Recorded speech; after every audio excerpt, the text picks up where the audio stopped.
Everyone, welcome back to my channel. तो आज हम क्लास 11th का जैसे हम किंगडम ओनेरा के बारे में पढ़ रहे थे, जो चैप्टर हमारे 2 में है किंगडम ओनेरा, तो उसके बारे में हम पढ़ रहे थे। उसमें हमने काफ़ी चीज़ें पढ़ ली थी। उसके कैरेक्टर्स के बारे में पढ़ लिया था हमने, रेस्पिरेशन पढ़ लिया था, न्यूट्रिशन पढ़ लिया था। तो आज हम किंगडम ओनेरा के रिप्रोडक्शन के बारे में पढ़ेंगे। तो आप सबको पता है रिप्रोडक्शन का मतलब क्या होता है, ये हमने क्लास 10th में भी पढ़ा है। इसमें दो वर्ड निकलते हैं, री एंड प्रोड्यूस। यानी री का मतलब होता है दोबारा, एंड प्रोड्यूस का मतलब प्रदान करना। यानी कि हम कोई भी हमारे अपने जैसे सिमिलर कैरेक्टर्स को प्रोड्यूस करना, वैसे ही कैरेक्टर्स को हमें देना, उसको हम बोलते हैं रिप्रोडक्शन। रिप्रोडक्शन का हमें पता है, रिप्रोडक्शन दो टाइप का होता है, sexual reproduction and asexual reproduction. आपको पता है असेक्सुअल रिप्रोडक्शन जिसमें single parent involve, and sexual reproduction जिसमें डबल पेरेंट इन्वॉल्व हो। तो आज हम उसी के बारे में पढ़ेंगे। तो किंगडम ओनेरा का सबसे पहले हम एसेक्सुअल रिप्रोडक्शन पढ़ते हैं। एसेक्सुअल यानी कि जिसमें सिंगल पेरेंट इन्वॉल्व हो। एसेक्सुअल रिप्रोडक्शन जैसे कि हम बोल सकते हैं direct cell division.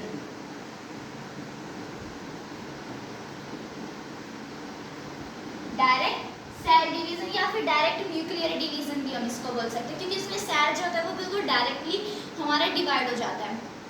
Asexual method ये बहुत कॉमन मेथड है बैक्टीरियाज में।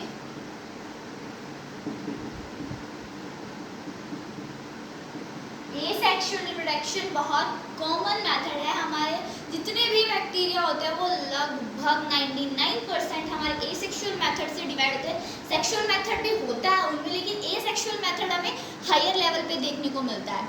जो हमारा सेक्सुअल है, इसमें कोई भी इंटरफेस प्रेजेंट नहीं होता,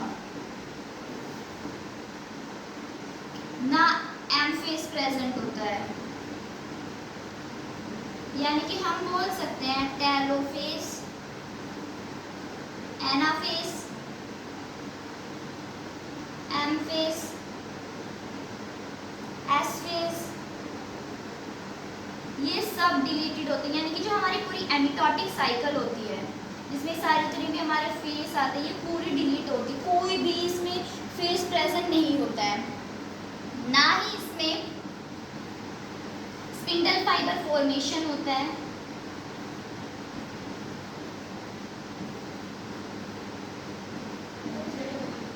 स्पिंडल फाइबर फॉर्मेशन भी यहाँ पे एब्सेंट होता है हमारा। कोई स्पिंडल फाइबर फॉर्मेशन आपको यहाँ पे देखने को नहीं मिलेगा एसेक्सुअल रिप्रोडक्शन में। ना ही आपको यहाँ पे क्रोमोसोम कंडेंसेशन देखने को मिलेगी। कोई क्रोमोसोम कंडेंसेशन नहीं होगा यहाँ पे।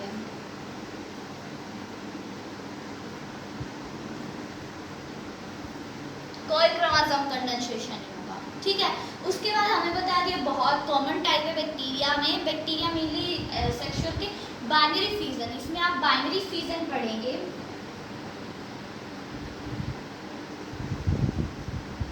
और एक क्वेश्चन आता है कि जो हमारे डीएनए मतलब बैक्टीरिया का जो डीएनए होता है वो कब डिवाइड होता है। तो बैक्टीरिया का डीएनए डिवाइड होता है जब हमारे जो बैक्टीरिया होता है फ्यूज करके, और जब दो डॉटर सेल्स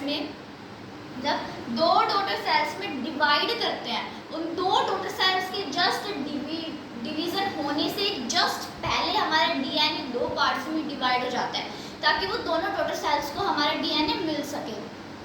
उसके बाद जो हमारा बैक्टीरिया होता है वो only to only favourable condition में डिवाइड करता है।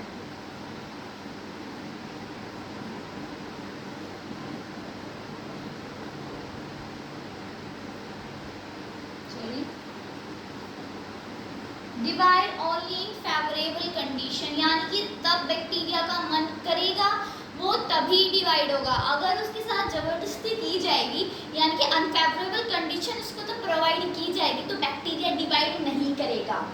और अनफेवरेबल कंडीशन में ध्यान रखना, अनफेवरेबल कंडीशन में बैक्टीरिया तो डिवाइड नहीं करता है, ऊपर से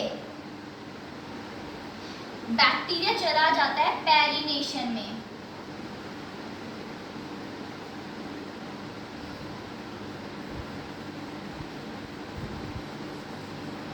अनफेवरेबल कंडीशन में बैक्टीरिया डिवाइड नहीं करता है एंड वो पेरिनेशन में चला जाता है। पेरी मतलब पेरिनेशन क्या होता है, एक हाल अपने ऊपर एक कवरिंग बना लेता है, ताकि कोई भी कितना भी कोशिश कर ले बैक्टीरिया डिवाइड नहीं करेगा, वो पेरिनेशियम में चला जाता है, यानी कि पेरिनेटिक स्ट्रक्चर बना लेता है।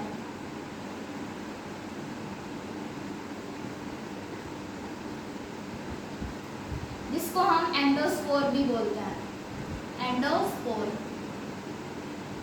और ध्यान रखना ये जो एंडोस्पोर होता है ये रिप्रोडक्शन का कोई मेथड नहीं है, कोई रिप्रोडक्शन का मेथड नहीं है ये। इसमें ये सिर्फ एक प्रोटेक्टिव स्ट्रक्चर है हमारा एंडोस्पोर, जो हाईली प्रोटेक्टिव होता है, हाईली रेजिस्टेंट होता है। उसके बाद जो हमारा एंडोस्पोर है उसको हम पेरिनेशन,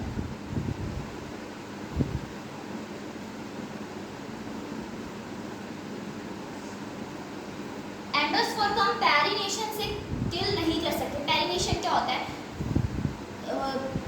पेरिनेशन तो फॉर्म होता है जैसे कि पेस्चराइज्ड मिल्क होता है। यहाँ पे आप पेस्चराइजेशन लिख लें।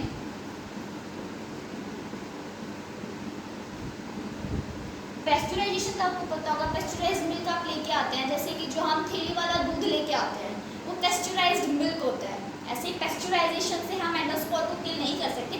जैसे कि आपने देखा होगा कि कई बार किसी को कोई चोट लग जाता है, उसको टाँके आते हैं, तो कई बार वो कहते हैं टाँके हरे हो जाते हैं। ऐसा आपने कई बार सुना भी होगा, आपकी फैमिली में अगर किसी के साथ हुआ हो, या फिर आपने वैसे भी बाहर सुना होगा कि टाँके हरे हो जाते हैं।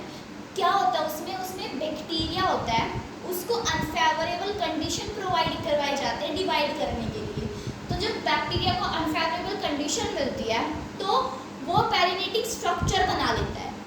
पेरिनेटिक स्ट्रक्चर बनाने के कारण ही कहा जाता है कि टाँके हरे हो गए। उस टाइम पे हम डॉक्टर के पास जाते हैं, तो डॉक्टर आपने देखा होगा एक लिक्विड कुछ लगाता है उसके ऊपर, और फिर बाद में ना वो सही हो जाता है।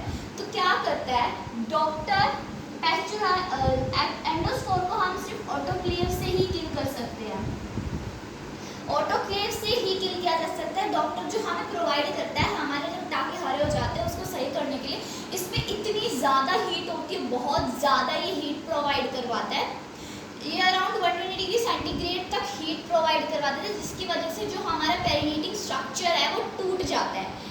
इसलिए उसके बाद हमारे टाँके भी सिल जाते हैं। इसलिए कहा जाता है कि एंडोस्पोर को हम पेस्चराइजेशन से किल नहीं कर सकते, उसको ऑटोक्लेव से ही किल करते हैं। जैसा कि हमने बताया था कि जो हमारा बैक्टीरिया होता है वो अनफेवरेबल कंडीशन में पेरिनेशन में चला जाता है, पेरिनेटिक स्ट्रक्चर फॉर्म करता है। तो हमने देखा कि उसको हम नॉर्मली पेस्चराइजेशन से किल नहीं कर सकते, ऑटोक्लेव से किल कर सकते हैं। ऐसा होता क्या है कि हमें उसको इतनी ज़्यादा हीट प्रोवाइड करवानी पड़ती है।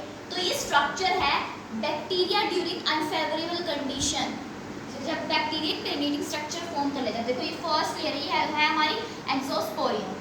फिर ये जो पोर्शन है ना, ये वाला, ये हमारी स्पोर सेल है, ये कोट है हमारी, ये कोर्टेक्स, ये वाला जो अंदर का है ना, ये वाला, ये हमारा कोर्टेक्स, और ये अंदर हमारे न्यूक्लियोटाइड यानी कि डीएनए। अब ऐसा क्या होता है कि जो हमारा पेरिनेटिक स्ट्रक्चर होता है उसको हम बहुत ज़्यादा हीट दे के ही किल कर सकते हैं। तो जो हमारी कोर्टेक्स होती है, हमारा ये कोर्टेक्स, ये वाला, इस कोर्टेक्स में हमारा एक एसिड प्रेजेंट होता है जो कि है कैल्शियम डिप्लीकोनिक एसिड। कैल्शियम डिप्लीकोनिक एसिड जो हमारे कोर्टेक्स में प्रेजेंट होता है, इसका काम क्या होता है? ये जो कैल्शियम डिप्लीकोनिक एसिड होता है ये एक्ट करता है एज एन एंटीकोगुलेंट, यानी कि प्रोटेक्शन के लिए काम करता है। जो भी बाहर से चीज़ें आती है उससे इसको प्रोटेक्ट करता है, इसको ब्रेक डाउन होने नहीं देता है, ताकि अनफेवरेबल कंडीशन में ये डिवाइड ना कर सके। इसलिए हमारा जो ये बैक्टीरिया का जो अनफेवरेबल कंडीशन में जो पेरिनेटिक स्टेज होती है उसको हमें इतनी ज़्यादा हीट प्रोवाइड करके किल करना पड़ता है। ठीक है, अब हम सेक्सुअल मेथड के बारे में पढ़ेंगे। तो यहाँ पे मैंने लिखा सेक्सुअल रिकॉम्बिनेशन, मैंने यूँ नहीं लिखा है सेक्सुअल रिप्रोडक्शन, मैंने सेक्सुअल रिकॉम्बिनेशन या फिर जेनेटिक रिकॉम्बिनेशन किस लिए लिखा है? क्योंकि यहाँ पे true sexual reproduction, true sexual reproduction absent होता है। अब ट्रू सेक्सुअल रिप्रोडक्शन एब्सेंट होता है मतलब ट्रू सेक्सुअल रिप्रोडक्शन एब्सेंट होता है मतलब हम आप सबको पता है sexual reproduction, proper sexual reproduction करने के लिए क्या क्या होना चाहिए? मियोसिस होनी चाहिए, मियोसिस होनी होनी चाहिए, सिंगैमी यानी कि फर्टिलाइजेशन होना चाहिए। उसके बाद अल्टरनेशन ऑफ जनरेशन,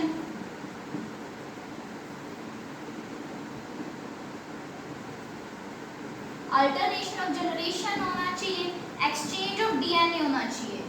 ये सारी चीज़ें बहुत इंपॉर्टेंट होती है एक प्रॉपर सेक्सुअल रिप्रोडक्शन को परफॉर्म करने के लिए। क्या क्या? मियोसिस, सिंगैमी यानी कि fertilisation, alternation of generation and exchange of DNA. लेकिन यहाँ पे हम कह सकते हैं कि यहाँ पे पैरासेक्सुअल रिप्रोडक्शन प्रेजेंट होता है। पैरासेक्सुअल रिप्रोडक्शन यहाँ पे प्रेजेंट होता है क्योंकि यहाँ पे एक्सचेंज ऑफ डीएनए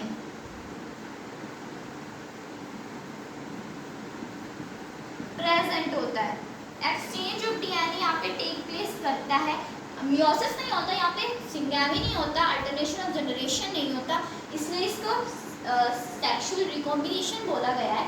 लेकिन एक्सचेंज ऑफ डीएनए यहाँ पे होता है, यानी कि एक चीज़ ऐसी हो रही है जो सेक्सुअल रिप्रोडक्शन परफॉर्म करती है, वो है एक्सचेंज ऑफ डीएनए। यानी कि जब डिवीज़न होता है बैक्टीरिया का तो डीएनए एक्सचेंज कर जाता है, इसलिए इसको पैरासेक्सुअल रिप्रोडक्शन बोला गया है। अब हमने बताया कि एक्सचेंज ऑफ डीएनए यहाँ पे होता है, तो एक्सचेंज ऑफ डीएनए होता कैसे है? तो हमारा एक्सचेंज ऑफ डीएनए 3 वेज से होता है। कौन कौन सी है? पहली कंजुगेशन, कंजुगेशन, दूसरी है ट्रांसफॉर्मेशन। कुछ तो आप शायद नाम से इनके जो नेम है उनसे रिलेट कर पा रहे होंगे। ट्रांसफॉर्मेशन नहीं कर पा रहे तो हम आगे बता देंगे। और अगला है transduction. Conjugation, transformation and transduction, ये 3 मेथड हैं जिनसे हमारा बैक्टीरिया में exchange of DNA take place करता है। तो हमने बताया था कि जो हमारा एक्सचेंज ऑफ डीएनए वो 3 वे से होता है, जिसमें पहला था हमारा कंजुगेशन। तो हम कंजुगेशन देखते कि कंजुगेशन मेथड क्या है। तो सबसे पहले देखो कि कंजुगेशन हमारा किसने किया था? लेदरबर्ग एंड टाउटर, ये 2 साइंटिस्ट थे जिन्होंने ये जो प्रोसेस था कंजुगेशन का ये ट्राई किया था। इन्होंने ये ई कोलाई में किया था। इसमें क्या था? E coli. यहाँ पे हमने 2 ई कोलाई लिए हैं, एक ये F प्लस ये F माइनस, यानी कि मेल स्ट्रेन। ये सिंबल हमारा मेल का होता है, ये फीमेल स्ट्रेन, ये फीमेल के लिए डिनोट किया जाता है। ठीक है, ये हमारा मेल स्ट्रेन है, ये फीमेल स्ट्रेन है। दोनों के पास न्यूक्लियोटाइड या फिर जीनोफोर जिसको हम बोलते हैं, न्यूक्लियोटाइड या फिर जीनोफोर हमने बताया था ये होता है एक्स्ट्रा क्रोमोसोमल डीएनए। और हमें पता है ये हमारा डीएनए हो गया, यहाँ पे प्लाज्मिड है। और हमें पता है कि अगर हमारे पास एक्स्ट्रा क्रोमोसोमल डीएनए यानी कि प्लाज्मिड ये होता है तो यहाँ पे हमें ना एक एक्स्ट्रा फीचर्स मिलते हैं। जो भी यहाँ पे हमें ये हेयर लाइक एक्सटेंशन दिख रहे हैं ना, ये इनको हमने बोले पिलाए, ये हमें मिले हैं क्योंकि हमारे पास एक्स्ट्रा क्रोमोसोमल डीएनए। यहाँ पे देखो एक्स्ट्रा क्रोमोसोमल डीएनए नहीं है तो हमें पिलाए भी नहीं मिले। ठीक है, उसके बाद क्या होता है? रिप्रोडक्शन के लिए ये दोनों फ्यूज करते हैं। फ्यूज करते यहाँ पे देखो ये हमारा F प्लस यानी कि मेल स्ट्रेन था, ये हमारा फीमेल स्ट्रेन था। इन्होंने इसको कंजुगेशन नाम क्यों दिया? क्योंकि बीच में जो हमें देखो ये देख रहे हो, ये यहाँ पे इन्होंने कंजुगेशन ट्यूब बना ली है।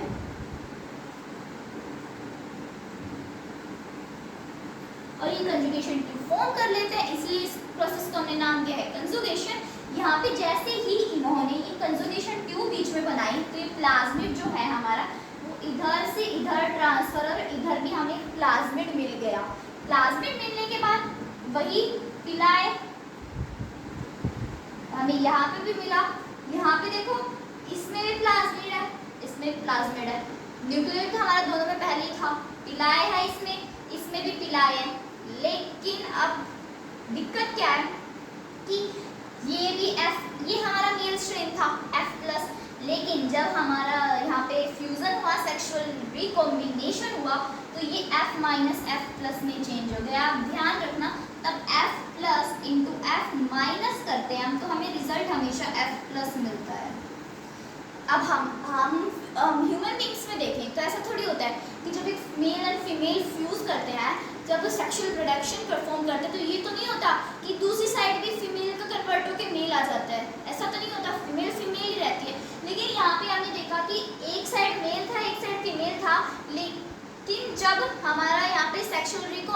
हुआ तो दोनों साइड मेल आ गया। इसी प्रोसेस को हमने कहा था कंजुगेशन, जो एक्सचेंज ऑफ डीएनए परफॉर्म करवाता है। जो हमारा दूसरा प्रोसेस था वो था ट्रांसफॉर्मेशन, जो किया था ग्रिफिथ ने डिप्लोकोकस और स्ट्रेप्टोकोकस पे। क्या होता है ये, इसमें दो स्ट्रेन्स होती हैं, एक तो एस स्ट्रेन और एक आर स्ट्रेन। एस स्ट्रेन यानी कि स्मूथ स्ट्रेन और आर स्ट्रेन यानी कि रफ स्ट्रेन। अब स्मूथ और रफ की होती है, देखो बस यहाँ बता देते हैं, ये हमारी सेल वॉल है, ठीक है, ये क्या है, सेल वॉल। इसके ऊपर ना एक लेयर होती है ग्लाइकोकैलिक्स की,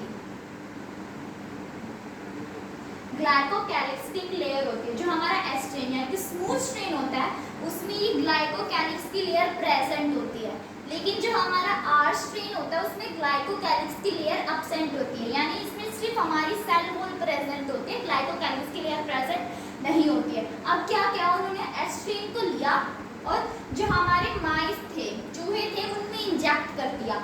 चूहों में जैसे उन्होंने एस स्ट्रेन को इंजेक्ट किया तो जो हमारे चूहे थे वो मर गए। इससे हमें क्या पता चलता है, इससे हमें पता चलता है कि जो हमारा एस स्ट्रेन था वो पैथोजेनिक था, यानी कि इन्फेक्टेड था। वैसे ही उन्होंने आर स्ट्रेन को लिया, माइस में इंजेक्ट किया, देखा कि माइस जिंदा है, यानी कि जो हमारा आर स्ट्रेन था वो नॉन पैथोजेनिक था, ठीक है। अब रुके नहीं वो, फिर उन्होंने और एक्सपेरिमेंट किया, उन्होंने हीट किल्ड एस स्ट्रेन लिया। हीट किल्ड एस स्ट्रेन का मतलब जो हमारा एस स्ट्रेन था उसको हीट किया, उसको गर्म किया, उसके बाद उसको माइस में इंजेक्ट किया तो देखा माइस सर्वाइव कर रहे हैं, यानी कि हीट किल्ड एस स्ट्रेन जो हमारा नॉन पैथोजेनिक था, और live S strain, live S strain मतलब एस स्ट्रेन के साथ जब कुछ भी नहीं किया तो वो हमारा पैथोजेनिक था। फिर उन्होंने एक बार तो लिया हीट किल्ड एस स्ट्रेन और एक बार लिया लाइव आर स्ट्रेन, माइस में इंजेक्ट किया, माइस मर गए। अब आप सोच रहे होगे कि हीट किल्ड जब हमने नॉर्मल एस स्ट्रेन लिया था हीट किल्ड, तब भी माइस सर्वाइव कर रहे थे, तब हमने लाइव आर स्ट्रेन लिया था तब भी माइस सर्वाइव कर रहे थे, लेकिन अब माइस क्यों मर गए? देखो जैसे कि ये हम यहाँ देखिए, ये हमारा एस स्ट्रेन है, ये हमारा आर स्ट्रेन है। क्या हुआ, ये तो हीट किल्ड एस स्ट्रेन था, यहाँ पे तो हीट किल्ड था, यहाँ पे लाइव था, तो जो हमारा आर स्ट्रेन होता है उसका जो डीएनए वो एब्जॉर्ब कर ले हो जाता है। जो हमारा एस स्ट्रेन है वो लाइव आर स्ट्रेन के डीएनए को एब्जॉर्ब कर लेता है, जिसके कारण इस साइड भी हमारा एस स्ट्रेन ट्रांसफर हो जाता है, यानी कि एक साइड तो हीट किल्ड एस स्ट्रेन था, दूसरी साइड लाइव आर स्ट्रेन की जगह डीएनए एब्जॉर्प्शन के कारण लाइव एस स्ट्रेन आ गया। इधर हीट किल्ड एस स्ट्रेन था, उधर लाइव आर स्ट्रेन था, डीएनए एब्जॉर्ब हुआ, इस side heat killed S strain था, उस साइड लाइव एस स्ट्रेन आ गया, जिसके कारण जो हमारे माइस थे, चूहे थे, वो मर गए, यानी कि ये प्रोसेस भी हमारा पैथोजेनिक था। ये हमारा लाइव एस स्ट्रेन पैथोजेनिक था, उसके बाद हमारा heat killed S strain pathogenic था, और जो हमारा R strain, live R strain and heat killed S strain, ये हमारे दोनों नॉन पैथोजेनिक थे। हमारा तीसरा मेथड था ट्रांसडक्शन, जो क्या था लेडरबर्ग एंड जिंडर ने सैल्मोनेला टाइफाई पे। इसमें क्या था, हमने देखा है तभी सेक्सुअल रिप्रोडक्शन परफॉर्म होता है तो फिजिकल कांटेक्ट होना जरूरी है, फिजिकल कांटेक्ट के बिना सेक्सुअल रिप्रोडक्शन नहीं होता। लेकिन यहाँ पे इस मेथड में उन्होंने क्या किया था, सेक्सुअल रिप्रोडक्शन या फिर बोल सकते हैं सेक्सुअल रिकॉम्बिनेशन इन्होंने करवाया तो था, एक्सचेंज ऑफ डीएनए करवाया था, लेकिन इसमें कोई भी फिजिकल कांटेक्ट इन्होंने नहीं किया। देखो ट्रांसफर ऑफ डीएनए बिटवीन दो बैक्टीरिया के बीच में डीएनए का ट्रांसफर करवाया था, वो भी विदाउट एनी फिजिकल कांटेक्ट, कोई भी फिजिकल कांटेक्ट इसमें नहीं था। लेकिन इन्होंने बैक्टीरियोफेज की हेल्प की। बैक्टीरियोफेज एक वायरस है, फेज का मतलब होता है वायरस, फेज का मतलब होता है वायरस, एंड बैक्टीरिया जिसमें हम पढ़ ही रहे हैं अभी बैक्टीरिया के बारे में, ये एक वायरस है जो बैक्टीरिया को अफेक्ट करता है। इन्होंने बैक्टीरियोफेज की हेल्प की। ये हमारा बैक्टीरियोफेज है, एनसीईआरटी में भी इसका डायग्राम गिवन है जो बहुत इंपॉर्टेंट है। ये बैक्टीरियोफेज और ये हमारा बैक्टीरियल सेल है। ये बैक्टीरियोफेज क्या करता है, हमारी बैक्टीरियल सेल जो होती है अपने टेल फाइबर्स की मदद से उस बैक्टीरियल सेल पे आके अटैच हो जाता है, और जो इसका हेड होता है जिसपे प्रोटीन कोट होती है, जिसको हम कैप्सिड भी बोलते हैं, इसपे प्रोटीन की कोट होती है कैप्सिड की, उसमें हमारा वायरल डीएनए होता है, ये हमारा वायरल डीएनए है, ये यहाँ से हमारे बैक्टीरियल सेल में आ जाता है। उसके बाद ये इधर से बैक्टीरियल सेल में आ गया, उसके बाद ये हमारा बैक्टीरियल सेल था, इसमें ये बैक्टीरियोफेजेस बनने स्टार्ट हो जाते हैं, ये बैक्टीरियोफेज बनने स्टार्ट है। इवन ये बैक्टीरियल जो डीएनए होता है, ये हमारा बैक्टीरियल डीएनए था, यहाँ पे भी ये बैक्टीरियल डीएनए है, इसके ऊपर भी हमारा ये बैक्टीरियोफेज आके अटैच हो जाता है, यहाँ पे भी बैक्टीरियोफेज आके बनना स्टार्ट हो जाता है इस वायरल डीएनए की मदद से। यही जिंडर एंड एडलबर्ग ने परफॉर्म किया था सैल्मोनेला टाइफाई पे बैक्टीरियोफेज की मदद से, विदाउट एनी फिजिकल कॉन्टेक्ट करवाई इन्होंने सेक्सुअल रिकॉम्बिनेशन या फिर बोल सकते हैं एक्सचेंज ऑफ डीएनए करवाया था। Thanks for watching my video, और मेरे चैनल को लाइक सब्सक्राइब करें एंड वीडियो को लाइक करना ना भूलें।